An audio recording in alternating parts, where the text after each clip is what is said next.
Michel Drucker donne encore une fois rendez-vous sur France 3 à ses fidèles téléspectateurs pour un nouveau numéro de Vivement Dimanche.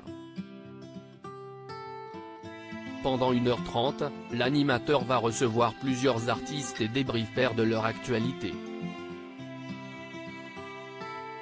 En première partie de ce 2 octobre, il proposera un hommage à Bourvil, en compagnie de l'économiste Philippe Raimbourg, l'un de ses fils.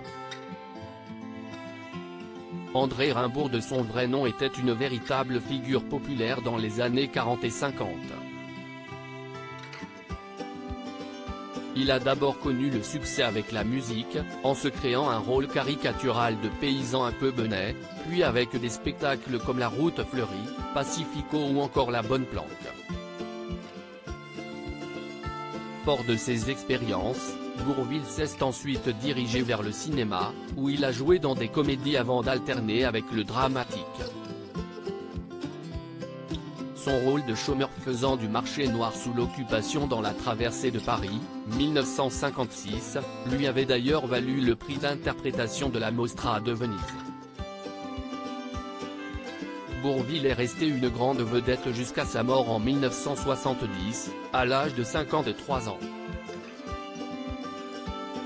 Le caricaturiste Emmanuel Chanu sera là pour revisiter en dessin la vie et la carrière de l'artiste.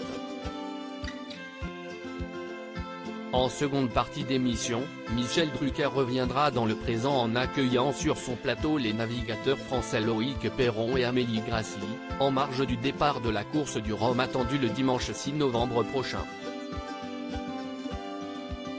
L'animateur donnera également la parole à Josiane Balasco et Armelle, munis d'une canne pour se déplacer. Les deux comédiennes viendront parler de leur nouvelle pièce de théâtre intitulée Un chalet à Gstaad, qu'elles jouent au Théâtre des Nouveautés depuis le 28 septembre et jusqu'au 31 décembre. Une comédie écrite et mise en scène par Josiane Balasco elle-même. Cette dernière sera par ailleurs soutenue en coulisses par son mari Georges Aguilar.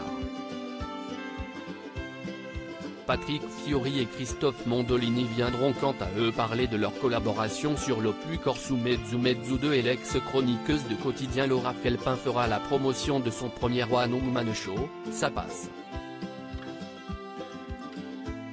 Enfin, l'artiste québécoise Anthony Cavana sera présent pour évoquer sa tournée avec son dernier spectacle Happy.